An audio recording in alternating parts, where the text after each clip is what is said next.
Como ustedes fueron invitados a esta sala con el nombre de la Sala 3, Angelología, evidentemente de las 5 obras que están en este recinto, 4 tienen la presencia de ángeles de diferentes categorías, porque los ángeles tienen jerarquías distintas. Ahora bien, entre querubines, ángeles, tronos, etcétera, etcétera, que son las jerarquías que se habla sobre los ángeles, evidentemente hay presencia de ángeles porque son temas religiosos que acuden a nosotros precisamente a través de lo que sería la cultura judeocristiana, en donde la presencia de los ángeles es muy importante. Entonces, como las obras pertenecen a un periodo especial dentro de la historia, independientemente de que manejen ángeles, ahorita vamos a entender el porqué de la presencia de estos ángeles y el porqué es importante mencionar el contexto general en donde estas pinturas se llevaron a cabo. El pintor que la realizó es un pintor novohispano que se llama Luis Juárez. Este pintor, del que hablaremos posteriormente un poquito, es un pintor novohispano que forma parte de un movimiento muy importante que se llama manierismo. El manierismo se podrá haber oído de alguna manera así un poco rápida, sin darle mucha importancia, porque está en medio de 2 movimientos que son grandiosos o que fueron grandiosos, que en primer lugar fue pues el Renacimiento, después se da el manierismo como una forma de transición hacia el barroco. Pero lo que es importante mencionar del manierismo es que el barroco y el Renacimiento pues no terminan contundentemente y empiezan de la misma forma, es decir, no termina el Renacimiento y empieza el barroco, sino que hay pintores de transición con necesidades propias y realmente el movimiento del manierismo, que es entre ambos movimientos tan importantes y tan contundentes, es donde realmente se produce el proceso creativo. El proceso creativo es aquel a través del cual un artista absorbe lo que es la historia actual, el momento en el que está viviendo, las necesidades que surgen, pues a través de todo lo que va sucediendo en la historia durante este tiempo. Entonces, estas necesidades son las que provocan las innovaciones, son las que provocan los cambios. Es decir, ahorita vamos a analizar estas obras de una forma temática, simbólica y formal, en donde vamos a entender un poquito lo que yo estoy platicando. Entonces, durante el manierismo surge el verdadero cambio que consolida después al barroco, pero el manierismo es tan importante precisamente porque ahí es donde surge la transformación en cuanto a la manera de pintar, inclusive en cuanto a la manera de realizar arte en general, porque desde el punto de vista arquitectónico, escultórico, etcétera, etcétera, es ahí donde se produce el verdadero movimiento. Entonces, como el manierismo tiene cosas del Renacimiento, porque es un movimiento pegado a él que se empieza a desprender, vamos a hablar rápidamente de lo que vendrían siendo las características básicas del Renacimiento, las del manierismo y las del barroco en lo que fue Europa, porque la situación en América era muy diferente a cómo se desenvolvía en Europa, pero contextualmente tenemos que mencionarlo para que se entienda lo que sucede en la Nueva España después. Entonces, tenemos que, digamos que las características, podemos mover muy bien, este es un poco de lo que acabo de hablar y esto, muy bien, vamos a hablar un poquito de lo que es el Renacimiento, ojalá se pueda ver, aunque sea un poco, para que si alguien necesita poner atención en algún punto en específico, pues lo pueda ver. Pero bueno, tenemos que en el Renacimiento es un movimiento poderosísimo que surge evidentemente después del gótico, con un proceso también de transición, en donde existe una situación que ocurre en una zona de Europa básicamente, que es en Florencia, en donde hay un auge tremendo en lo que viene siendo el comercio internacional. Entonces, al haber un centro de comercio internacional tan importante como fue Florencia en Italia. El Renacimiento surge en ese momento porque los que estaban realizando este comercio se volvieron personas muy adineradas y se volvieron una clase, digamos, aristocrática, que por supuesto conformó lo que serían dos poderes esenciales en el Renacimiento, que fue el poder clerical y el poder de los comerciantes. Ustedes han oído hablar de ellos, como fueron los Medici, por ejemplo. No me puedo extender demasiado por el tiempo que tenemos, pero al haber este gran poderío económico, estas personas o mecenas trabajaron apoyando a muchos investigadores dentro de la ciencia, investigadores que ahora se les llama, pero en aquel tiempo eran gente que estaba muy preocupada por descubrir, muy preocupada por crear, muy preocupada por innovar. Entonces, se les apoya de una forma muy contundente, y de hecho hay libros en donde se afirma que la historia de la pintura y la historia del arte comienza en el Renacimiento. Entonces, al haber este auge tan importante, que es el primer punto, hay un desarrollo tremendo, una riqueza generada por el comercio internacional y un desarrollo de las ciencias y las artes. Por otro lado, hay muchas tensiones entre los dos poderes, y posteriormente vamos a ver con detalle algunas de las características que aún se pueden llegar a ver en esta obra. Pero en cuanto a la pintura durante el Renacimiento, hay muchos puntos que son importantes mencionar, pero los vamos a resumir, como por ejemplo, durante el Renacimiento, evidentemente los temas que se pintaban eran religiosos, porque así era en ese tiempo. Todavía no había, acuérdense que posteriormente en el manierismo ya empieza a haber una afluencia de otras formas de pintar o personajes a pintar que no están durante el Renacimiento, porque ahí solo se pintaban temas específicos mandados por el poder. Entonces, empezó a haber una preocupación, o sea, digamos que dentro del análisis temático estaría el tema religioso. A partir de entonces, empieza a surgir un redescubrimiento o descubrimiento de lo que es la profundidad o lo que vendría siendo la perspectiva. Durante el Renacimiento empiezan a representarse personajes ya con fondos. Durante el Gótico empezó a haber esfumatos, pero durante el Renacimiento empieza ya a haber lo que son los fondos, una preocupación por la perspectiva. Ese es uno de las características esenciales del Renacimiento. Otra es que sus temas pictóricos estaban construidos bajo una dinámica de estaticidad, es decir, no había mucho movimiento, porque tenían también la preocupación de hablar sobre la religión y la evangelización y la historia de lo que vendría siendo el cristianismo. Entonces, también hay una gran necesidad de libertad que empieza a moverse. Por eso casi todo lo que viene siendo el simbolismo escondido detrás de las pinturas del Renacimiento es muy evidente, porque tienen la necesidad de libertad y no podían ni siquiera firmar sus cuadros, porque el clero era el dueño, el que pagaba, o a través de los mecenas era como una confabulación, en donde no había. Entonces casi todo lo que viene siendo el significado o el simbolismo de los cuadros era escondido, ¿no? Esa es otra de las características del Renacimiento. Y bueno, entonces, para pasar un poquito al manierismo, el manierismo en Europa está despegándose de lo que es el Renacimiento. Entonces aún tiene características del Renacimiento, pero está proponiendo y está innovando para crear otras cosas, porque las necesidades eran diferentes. Había cambiado mucho la forma de vivir en Europa en ese tiempo. Entonces, las características generales ¿Le cambiamos? Sí.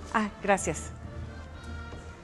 Entonces, tenemos aquí que las características generales en el manierismo pues era un rebuscamiento en las estructuras compositivas, ¿sí?, alejando el objeto principal a los planos más profundos. Esto es una característica que después se viene a afianzar durante el barroco, porque si recuerdan, en el barroco hay una profusión de elementos en las composiciones. Profusión quiere decir que hay muchas figuras dentro de la composición. Aquí lo que buscan es despegar la figura del fondo, o sea, hacer todavía más pronunciada la presencia del personaje y alejar el fondo. Posteriormente tenemos también la búsqueda de efectos novedosos en la perspectiva, o sea, ya se había redescubierto la perspectiva en el Renacimiento, pero aquí tratan de conformarla de otra manera. Lo vamos a ver después en el análisis temático y formal de las obras. Después las figuras se empiezan a alargar, se empiezan a hacer ya no tanto como son realmente, sino a darles una intención y una gestualidad diferente, como ya un proceso del propio creador. Entonces tenemos tratamientos de efectos de luminosidad, que es otra de las características que después se dan en el barroco, como viene siendo el claroscuro. En el claroscuro, aquí vamos a ver, inclusive en estas obras es muy interesante porque se puede llegar a ver una transformación de cuando se utilizan los colores base y cuando empieza a haber ya una necesidad de claroscuro. ¿Para qué? Para dramatizar la obra, para hacer que sea más profunda y más emocional. Entonces, tenemos también que una de las características durante el manierismo es el hieratismo en las figuras, es decir, que las caras, las expresiones son muy sin sentimientos, es decir, de una forma fría, por así denominarlo de alguna manera. Y también otra cosa que sobresale mucho es la aristocratización de los personajes que aparecen en las obras, porque aquí ya empiezan a aparecer personajes, como lo vamos a ver, que no tienen relación con el tema, pero que forman parte de él. Entonces, ahí está, y también, por supuesto, seguimos teniendo el encubrimiento simbólico del contenido real, es decir, siguen escondiendo cositas a través de la pintura porque estaban prohibidas muchas cosas en ese tiempo. Entonces, ahora vendría el barroco, que viene siendo como la culminación del movimiento del manierismo, ya como un movimiento contundente, como se conoce en la historia, y lo tenemos aquí con unas características específicas. Todos estos pintores novohispanos también tenían, estaban apegados a lo que se hacía en España, un poquito después de las primeras décadas del siglo XVII, cuando ya se consolida el barroco como tal. Lo que tenían influencia, por supuesto, porque por eso se llama manierismo, porque el manierismo viene de pintar a la manera de los grandes pintores que estaban reconocidos en aquel tiempo en Europa. Entonces tenemos que las principales escuelas que surgieron a partir de este manierismo, pues fueron la escuela veneciana, la italiana, la flamenca y la española. Entonces ubicamos al barroco dentro de un contexto diferente al del finales del siglo XVI y comienzos del siglo XVII. El barroco es después de estas décadas del siglo XVII, ya abarca lo que es posterior, todo lo que es el siglo XVII, en donde está el absolutismo que predomina en Francia, el absolutismo francés, y lo que es la contrarreforma. Entonces hay un resurgimiento del catolicismo porque se fusionan estos dos grandes poderes, que era la nueva clase que tenía dinero en el Renacimiento, se fusiona con el poder de la Iglesia católica y hacen un solo poder. Se hace el absolutismo y es, digamos que los jerarcas eran como dioses. Entonces, por supuesto, en ese tiempo, digamos desde un contexto político, la manipulación y el adoctrinamiento de los fieles y súbditos era una de las principales vinculaciones con el poder, y porque era una monarquía absoluta. Entonces, en ese tiempo, evidentemente, pues había una predisposición por la exaltación de la autoridad religiosa. Y en cualquier cosa que ustedes vean de barroco, sea arquitectura, sea escultura, sea pintura, lo que vamos a encontrar son esas características: la grandiosidad, la exuberancia, la exageración, el dinamismo, el movimiento, el dramatismo y por supuesto el claroscuro. El claroscuro, que vamos a poder ver algo de esto aquí, y los grandes formatos y una profusión de elementos. Profusión quiere decir muchos elementos. Bueno, esto es en general en Europa. Pero si nos vamos a lo que viene siendo Nueva España, es decir, ya en lo que sería México en particular, tenemos que aquí había dos tipos de sociedades predominantes. La primera era la de los indígenas y la segunda, pues, eran los españoles. Recordemos que estamos ubicándonos en el tiempo, en el siglo XVI, últimas décadas y primeras décadas del siglo XVII. Entonces, aquí en América las necesidades eran muy diferentes porque estaban forjándose una nueva sociedad. Entonces, los indígenas vivían generalmente en zonas rurales y bajo una tutela. Y las sociedades españoles lo que hacían es que vivían no tanto en zonas rurales, sino en zonas que eran más urbanas y tenían, ciudades o zonas urbanas. Entonces,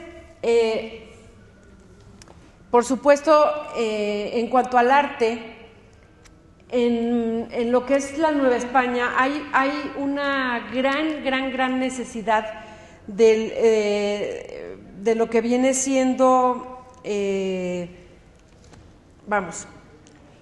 cuando pasa la conquista y empezamos ya a tener una sociedad más tranquila. ¿Le cambias? Sí, gracias. Cuando ya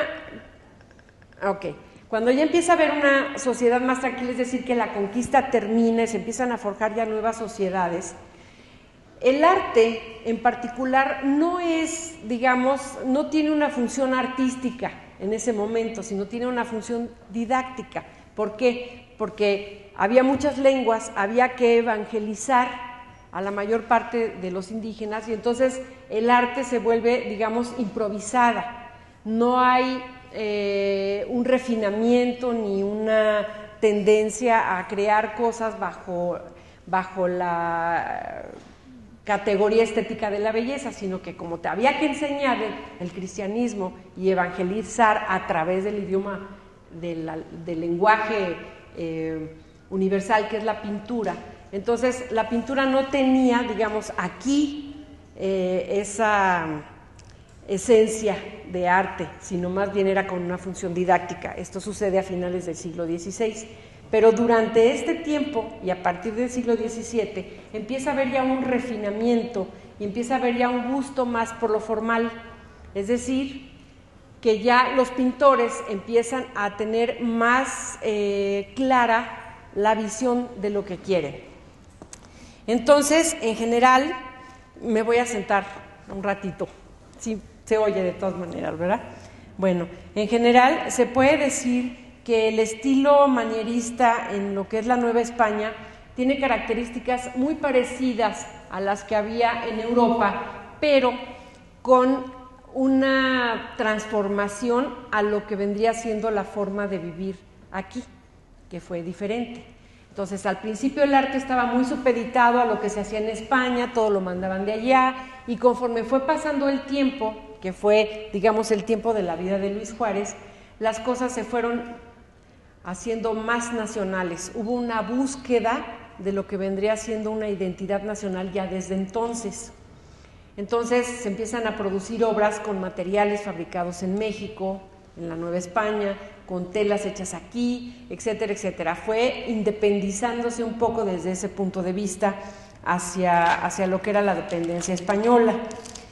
Entonces, tenemos que durante el manierismo en la Nueva España también hay características similares como son el rebuscamiento de las estructuras, mucha profusión en los elementos, un intento de comenzar con el claroscuro para dramatizar la obra, pero tenían mucha más libertad de trabajar aquí que allá. De hecho, se le podría denominar un poco como un arte mestizo, porque ya se empiezan a integrar cosas que estaban aquí y cosas que estaban de allá. Entonces sigue teniendo una búsqueda de efectos especiales en la perspectiva, una digamos, búsqueda en el color, eran paletas específicas, ahorita lo vamos a ver, de la misma forma que en el manierismo europeo, la hieratización de la figura es una cosa que se puede ver aquí, y el encubrimiento simbólico del contenido funciona de la misma manera. Bueno, en México, que en ese tiempo se denominaba como la Nueva España, evidentemente hay una creciente demanda de imágenes de culto, es decir, había tanta gente que necesitaba objetos santuarios, que necesitaba este tipo de cosas, que se hicieron escuelas que se llamaban ordenanzas de pintores y doradores, alrededor de 1557. En estas escuelas se enseñaba a los artistas, que en ese tiempo pues eran más bien como aprendían el oficio, digámoslo así, se les enseñaba cómo era la figura humana. Trabajaban el desnudo, trabajaban perfectamente la figura humana, trabajaban sobre todo en los trapos, porque trabajaban la figura, pintaban la figura y después la revestían. Entonces era muy importante que supieran trabajar los paños o las telas. Eran escuelas específicas para poder cubrir con esta demanda. Entonces había verdaderamente ejércitos de artesanos trabajando para poder cubrir la demanda de pinturas que se necesitaban y de objetos de origen de culto. Entonces, a través de estas escuelas, ya fuera que vinieran los maestros de España a dar aquí sus conocimientos para transmitirlos hacia los pintores que estaban interesados en seguir esto, o ya fuera que aquí se fueran para allá, aprendían a la manera de y venían a lo que vendría a ser su centro de trabajo. Entonces, los temas básicamente seguían siendo de índole religioso en la mayor parte, y vamos a entrar a lo que vendría siendo la historia del pintor Luis Juárez, del cual tenemos aquí estas 5 obras magníficas. De Luis Juárez no se sabe mucho. Aquí está, perfecto, gracias. No se sabe mucho, es decir, no se sabe si nació en España o nació en México. Tampoco se saben las fechas precisas, pero se tiene más o menos el índice de que nació entre 1585 y muriera en esas fechas, que son en 1634 y 1639. Toda su vida estuvo aquí y trabajó aquí, su obra estaba aquí, pero el problema es que él se hacía llamar Luis Juárez de Alcaudete, y Alcaudete hay 3 regiones en España con ese nombre. Entonces no se sabe si fue criollo o nació allá y se vino para acá. Lo que sí se sabe es que se casó en 1609 con doña Elena López de Herrera, y que fue hijo de Jerónimo Juárez y doña Inés de Herrera, y tuvo 3 hijos, uno de los cuales también es un pintor reconocido que se llama José Juárez Herrera. Los maestros de Luis Juárez fueron Echave Orio, que aquí hay obras maravillosas. La próxima semana va a haber una plática excepcional sobre un cuadro de Echave Orio, y no se la vayan a perder porque va a estar muy buena. Y entonces tiene influencia de este pintor, así como de otros pintores, como podría ser también Pantoja de la Cruz, que era español, o Alonso Velázquez. Y se sabe que tiene la influencia pues porque presenta las figuras de la misma manera, presenta los dedos de la mano de una forma especial, y la forma en la que acomoda las figuras desde un punto de vista composicional se parece mucho, y es por eso que tiene mucha influencia de estos pintores. Le cambiamos a la diapositiva. Gracias. Gracias.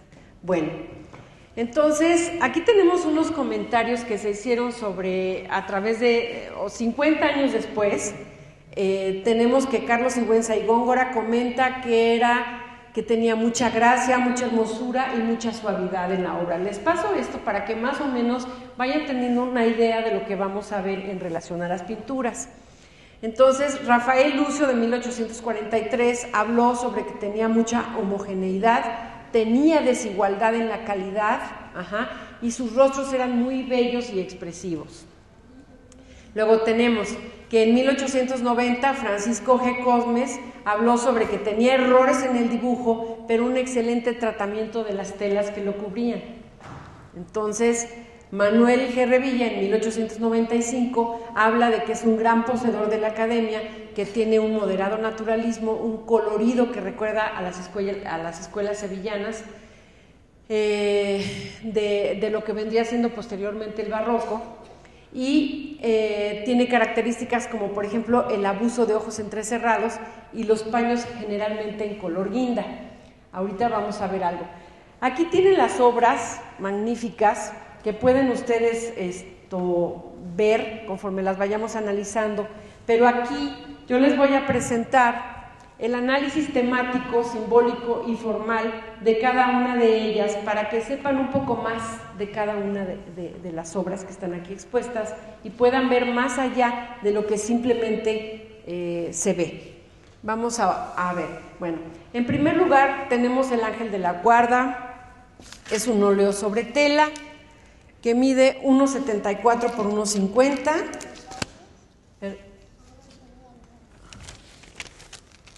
Sí se alcanza a ver. Bueno, si quieren le pasamos a la otra. Bueno, aquí vamos, les pongo la diapositiva por si hablo muy rápido para que puedan detenerse y poder ver alguna característica que les interese sobre la obra que vamos a analizar en este momento, que sería el Ángel de la Guarda. Vamos a hablar un poquito de lo que vendría siendo el análisis temático y después nos vamos al análisis formal, en donde vamos a ver una diapositiva en donde están los ejes de composición trabajados. Entonces vamos a definir, vamos a leer la obra como se ve. En primer lugar tenemos una figura principal que es un ángel. En segundo lugar tenemos un personaje que es un niño. En tercer lugar tenemos unos personajes abajo a la izquierda que hablan sobre el tema mundano, y él está puesto sobre una figura redonda que simboliza la tierra. Entonces, si lo analizamos, vemos que tiene en la parte superior derecha la gloria, abajo están los pecados terrenales, y el ángel está, digámoslo así, defendiendo, o por eso es el Ángel de la Guarda, está custodiando al niño para que no tenga una influencia de los pecados de la tierra, como son la lujuria, que está representada por una mujer mestiza con el pecho descubierto, y el diablo con una hoz, que es el que está promoviendo los pecados terrenales. Al mismo tiempo, él con su espada está separando, digamos, diagonalmente la composición, en donde él con la mano izquierda señala la gloria y los beneficios de la gloria. El personaje evidentemente es un retrato que tiene las características típicas del manierismo, es decir, que tiene una gestualidad hierática, es decir, su expresión no dice nada, es muy fría, está vestido, como estábamos mencionando anteriormente en las características del Renacimiento y del manierismo, está vestido de una forma aristocratizada, y el ángel tiene el hombro descubierto como símbolo de, digamos, de una asexualidad, es decir, los ángeles no tienen sexo, pueden ser hombres o mujeres, son de una forma, digamos, divina. Entonces, aquí, para resumir, el tema vendría siendo, es el Ángel de la Guarda que viene a prevenir al niño, que es un personaje desconocido, pero específico de esa época, viene a prevenirlo sobre los pecados mundanos, está posicionado en la tierra y viene a mostrarle la gloria del cielo. Entonces, esto sería básicamente, digamos, el análisis temático y simbólico, es decir, lo que representa este cuadro. Tiene un paisaje atrás que es típico de Luis Juárez, en donde podrán ver que tiene una diagonal que atraviesa lo que es la obra con un efecto de dinamismo. Si cambiamos la diapositiva, vamos a poder ver, no se ve muy bien, pero es la distribución de ejes de composición. Los ejes composicionales en este tipo de representación son verticales, horizontales y diagonales. Aún no está explotado el eje diagonal como forma de, digamos, de darle dinamismo a la obra. Entonces, vemos que básicamente la obra está conformada por 3 ejes horizontales, en los cuales está la parte superior, que está el cielo, el ángel, como la parte divina, la más alta. En el centro se encuentra el personaje, digamos, secundario en este cuadro, pero que viene siendo el protagonista de la escena, en el centro, y parte del paisaje. Y en la parte inferior, en la parte de abajo, en el eje inferior, está lo que vendría siendo las tentaciones y las acciones mundanas que podría ser. Entonces está referido en la parte superior lo divino, en la parte central lo terrenal y en la parte inferior las tentaciones. Evidentemente los ejes verticales hablan de una composición áurea del número de oro que se maneja generalmente en este tiempo, y aquí se distribuye en un eje central que converge exactamente en el centro de la figura principal, que es el ángel. De ahí la composición se dirige es una composición central hacia los otros ejes que forman una intelectualización del propósito. Eso quiere decir que estas obras ya no tienen la característica que llegaron a tener durante las primeras décadas del siglo XVI, que era la improvisación. Aquí ya no hay eso. Aquí todo es intelectualizado, todo es pensado y todo es analizado para poder producir una obra de arte, porque ahora sí ya tiene otra finalidad. Entonces, si cambiamos de obra, vamos a tener de diapositiva, vamos a poder ver aquí que en realidad la obra se divide en 2 triángulos que vendrían siendo el superior, viéndolo de frente, el superior derecho y el inferior izquierdo.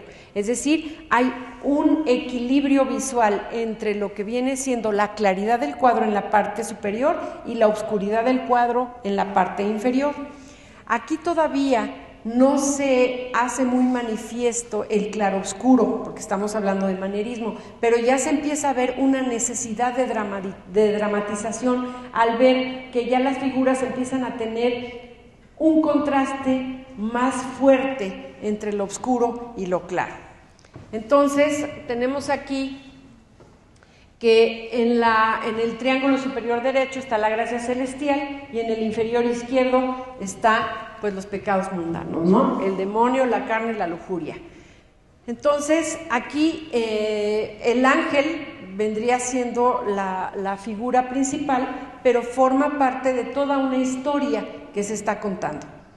Muy bien, pasemos a la segunda obra. Bueno, en esta obra se llaman Los Desposorios Místicos de Santa Catalina, óleo sobre tela, mide 2 metros por 1,22. Aquí se puede ver muy claramente una diagonal visual que se forma entre, lo pueden ver acá, si no sé, es que está difícil verlo, pero bueno, una diagonal muy notoria en las representaciones, que comienza con los dos querubines que están en el área superior izquierda. Los querubines son de la jerarquía angelical la más importante, y porque son los que revolotean al lado de las imágenes divinas. Luego tenemos a la Virgen María, que tiene al niño Jesús sentado en las piernas, el ángel, que es la figura central dentro de la composición, que divide lo que es celestial con la escena que se está llevando a cabo. Después vemos a Santa Catalina. Santa Catalina está evidentemente vestida con ropas que son aristocráticas, es decir, como vestida como una reina. Y en la parte inferior, donde termina esta gran diagonal, están los objetos que son el objeto de la tortura que sufrió Santa Catalina. Entonces, Santa Catalina fue torturada con los instrumentos que están aquí. Se me fue ahorita el nombre, pero ahora se los digo. Con una espada con la que fue decapitada, y una rueca que fue su tortura. Entonces ella deja en el límite inferior los instrumentos de tortura, se convierte en una santa y está desposándose místicamente con Jesús, que le está poniendo el anillo, y en la parte de atrás del ángel central hay una serie de ángeles o figuras celestiales que vienen a ser testigos de este desposorio místico. Entonces, esta diagonal es muy característica dentro del manierismo y posteriormente dentro de lo que viene siendo el arte barroco. Entonces, si cambiamos la diapositiva, vamos a ver aquí que evidentemente la Virgen María con el niño Jesús sentado en las piernas, el ángel como testigo, pues está poniéndole el anillo del matrimonio místico con Santa Catalina, en donde se ve toda la escena. Aquí también podemos analizar, si pasamos, ¿cómo estamos en tiempo, Fer? ¿Todavía? Muy bien. Podemos pasar, la siguiente, gracias. Podemos pasar al análisis formal, en donde se ve marcada la fuerte diagonal que habla sobre un dinamismo ya mucho mayor, que rompe con los cánones de lo que fue el Renacimiento, en donde las figuras se presentaban de una forma muy estática, las composiciones eran muy tranquilas y no había esta necesidad de dinamismo. Entonces tenemos aquí que esta es una composición de origen áureo también, en donde las tres figuras principales están en el centro superior, que son la cara del ángel, que es el testigo principal del desposorio, el niño Jesús y la cara de la Virgen. A partir de ahí, que es, dijéramos, el centro visual de la obra, se abren igualmente ejes verticales y horizontales, en donde se puede analizar la importancia de los personajes en una jerarquía plástica. Es decir, en la parte superior está la gloria y lo que es el premio celestial. Después están los ángeles que revolotean alrededor de la Virgen y del niño Jesús. Posteriormente está la Virgen, y detrás de ella hay una mujer misteriosa que supuestamente debe haber sido la persona que pagó para que se hiciera el cuadro, o tiene una relevancia que desconocemos porque no forma parte de la escena mística. Entonces ahí es donde podemos ver también la injerencia de personas que ya tenían un nivel adquisitivo diferente y que hacían que no solo la gente adinerada o del clero participara dentro de las obras. Esa es una característica novohispana. Entonces tenemos a la Virgen bien ataviada con sus instrumentos de tortura. Entonces, si seguimos, tenemos aquí gran dinamismo que rompe con la estaticidad de la generalidad en las obras de Juárez, colores bien matizados y brillantes, y una evidente búsqueda de rasgos claroscuristas. Aquí sí ya se puede empezar a ver esa gran necesidad de claroscuro para poder, digamos, entrar a lo que después ya fue el barroco como un movimiento consolidado. Seguimos con la siguiente obra. Tenemos la obra que está de este lado, la obra derecha. Esta obra es un descanso visual en este momento porque evidentemente no tiene las mismas características que las anteriores. En una época estuvo dudoso que fuese de Luis Juárez la pintura, pero después los críticos y la gente conocedora acabó por adjudicársela. Entonces parece ser que esta fue una de las primeras obras de Luis Juárez, porque tiene rasgos que no suele él usar posteriormente en sus obras. Entonces se piensa que fue de las primeras, porque en el pelo de la Virgen María, que es la niña que tiene 10 años, hay un exagerado detalle, cosa que no tiene Luis Juárez en sus obras anteriores, bueno, sus obras posteriores. Aquí, si describimos la escena, es Santa Ana, que lleva un gran libro en su mano izquierda y con la mano derecha está tomando a la Virgen y la está guiando hacia la luz, porque si vemos la composición, tiene un gran pilar del lado izquierdo que divide la composición en un centro exacto y que saca a la niña hacia lo que vendría siendo la luz, el exterior, el conocimiento. Entonces la niña tiene como 10 años, ambas están vestidas de forma muy, digamos, aristocratizada, es decir, están vestidas como reinas, y la mirada de Santa Ana es una de las típicas formas de gestualidad de Luis Juárez, porque él trabajaba mucho la dulzura, el amor, la inocencia en sus propuestas, en sus obras. Entonces, esta es una figura inminentemente estática, tiene ejes, cambiamos a la siguiente para que se vean los ejes, inminentemente son ejes verticales y horizontales, no hay diagonales que indican un dinamismo, es una composición estática dentro de la cual pues se desarrolla una escena, digamos, cotidiana dentro de la vida de la Virgen. Entonces, esto, cambiamos, gracias.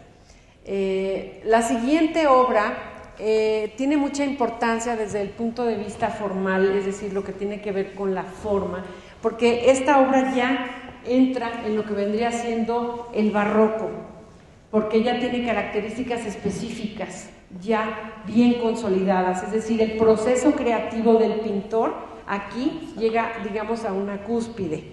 Entonces, se llama la oración en el huerto. El análisis temático evidentemente es de origen religioso. Tenemos en la obra, bueno, está bien. Esto, no, la anterior, ahí, en la anterior, ahí está bien. Muy bien, sí. Entonces, si describimos la escena, me voy a mover para acá un poquito, porque me da la luz y no puedo ver. Si describimos la escena, es Jesús que está hincado, implorando. El ángel está en la posición izquierda, mostrándole el premio de su sacrificio. Y si vemos la escena, vamos a encontrar que del lado inferior izquierdo están los apóstoles que se quedaron dormidos. En la parte superior derecha está Judas entrando con los guardias romanos. Entonces, esta obra, si no tuviera el claroscuro que tiene, no tendría el dramatismo tan importante que refleja dentro de lo que vendría siendo ya una composición barroca. La profusión de elementos es inminente, es decir, hay muchos elementos en toda la composición, y la composición también tiene un esquema diagonal. El esquema diagonal viene de izquierda superior a derecha inferior, y digo al revés, de superior derecha a izquierda inferior. Es una diagonal oscura en donde se manifiesta el drama de la escena, donde Cristo es traicionado y va a ser sacrificado. Entonces, esta diagonal en oscuro indica el paso que va a llevar él durante todo su proceso de muerte. Y del lado izquierdo tenemos la luz que le muestra el ángel, lo que viene siendo la gloria celestial, y el ángel está en genuflexión, eso ya es una característica mayor dentro del barroco. Las manos implorantes de Jesús y la mirada de ojos entrecerrados son características típicas del pintor que se manifiestan también en obras de Chaveorio. Entonces vemos que composicionalmente, si ponemos la diapositiva no se alcanza a ver muy bien, pero igual el centro converge en las manos del Cristo, de donde se transfiere todo su sufrimiento hacia la dramatización del claroscuro que se manifiesta en toda la obra. Hay un equilibrio visual con las dos luces emitidas dentro de la composición, en una en donde está el ángel dirigiendo, mostrando lo que sería el cielo, que es clara, y la contraparte, que es la luz que el mismo Cristo emana, que se refleja en el piso. Entonces, composicionalmente tenemos un equilibrio visual entre la diagonal de oscuridad que marca la escena y la diagonal en contrapuesta que marcada por las dos luces. Entonces es una escena que se ve mucho más dramática por el empleo del claroscuro, es decir, del manejo del contraste entre la luz y la sombra. Bueno, si seguimos a la obra siguiente, La imposición de la casulla es una obra que, por supuesto, temáticamente habla también de un tema religioso, en donde tenemos la historia de San Ildefonso. San Ildefonso fue el obispo en la Nueva España durante el siglo XVII. Entonces, tenemos aquí la escena de, como podrán ver, también con características ya muy cercanas a lo que fue el barroco posteriormente, y tenemos una profusión de elementos dentro de la obra, es decir, muchas figuras forman parte de la composición. Entonces tenemos que San Ildefonso defiende a la Virgen en cuanto a lo que vendría siendo ahorita les explico bien, espérenme. San Ildefonso, la leyenda de la Virgen se le aparece a San Ildefonso, que es arzobispo del siglo XVII, para agradecerle con un atuendo lleno de piedras preciosas el que hubiera defendido su virginidad y su pureza. Entonces la Virgen aparece sentada en una especie de nube oscura, en donde le está imponiendo la casulla llena de piedras preciosas a San Ildefonso, con la presencia de seres celestiales y dos figuras que también son desconocidas, misteriosas, que están detrás de la Virgen, que probablemente también formen parte de las personas que pagaron por hacer el cuadro.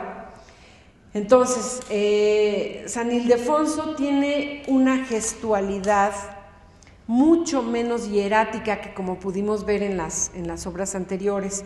Aquí ya la dramatización también se hace más evidente, tiene las manos implorantes, tiene una gestualidad de humildad y embelezamiento y una concentrada espiritualidad.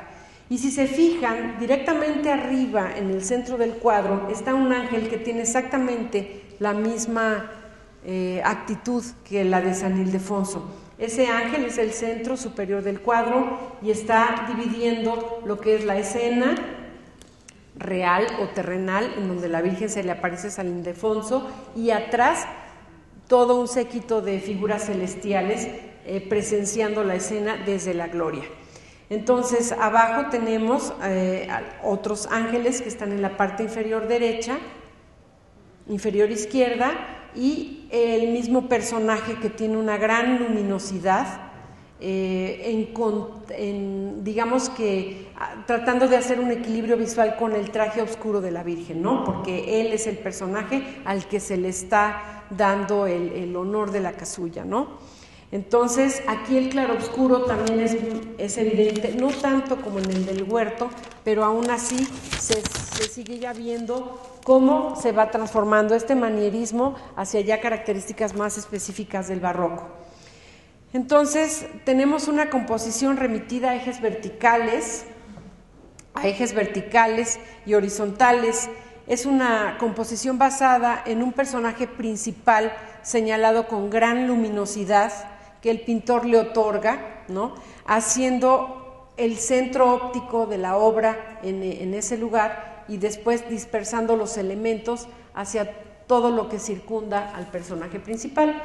Es una obra que tiene ejes verticales, horizontales, pero que también transcurre la escena en un eje diagonal, de izquierda superior a centro inferior es donde transcurre la escena básica, que es la Virgen poniendo la casulla por manos de un ángel y de ella misma, ¿no?, en el centro, diagonal hacia abajo. Eso habla de dinamismo dentro de la composición, que rompe con los ejes estáticos verticales y horizontales en donde se distribuyen todas las demás figuras que conforman la composición. Entonces hay mucha profusión, como ya digamos en el barroco, y una clara intelectualización de lo que son los elementos, es decir, aquí todo fue colocado de forma específica. Tenemos un pequeño defecto en el ángel inferior. El ángel inferior está pintado como si estuviera de frente, mirando al ángel que le sigue, y sin embargo tiene las alas de espalda. Entonces, este es un pequeño defecto que se ve pues por la rapidez con la que ellos tenían que estar trabajando debido a la gran demanda que había. Pero en general el cuadro es bellísimo, tiene una disposición composicional perfecta para lo que en ese tiempo seguía siendo el barroco. Entonces, muy bien, tenemos aquí, por si a alguien le interesa, cuarto plano horizontal. Aquí se divide en planos horizontales, como lo vimos, composición rítmica en ejes verticales y horizontales, el centro óptico marcado con gran luminosidad en el personaje central, un contraste diagonal entre los ropajes oscuros de la Virgen y el blanco de San Ildefonso. En el primer plano horizontal tenemos ángeles, vírgenes y las damas misteriosas, que vendría siendo la primera división. En la división central está el personaje principal con el objeto del orgullo, digamos, pues agradecer infinitamente al Museo Nacional de Arte, a Fernando Corona, por supuesto, y a Obed García. Es que como no me sé los nombres, los tengo que buscar. A Miguel Fernández, que es el director del MUNAL, a Joselín Pantoja, por supuesto, a Fernando Corona y a Obed García por el apoyo y por la invitación que me han hecho a este recinto, que la verdad ha sido un honor para mí estar aquí compartiendo con ustedes y dando un poquito más para que se aprecien las obras de una forma más merecedora. Muchas gracias.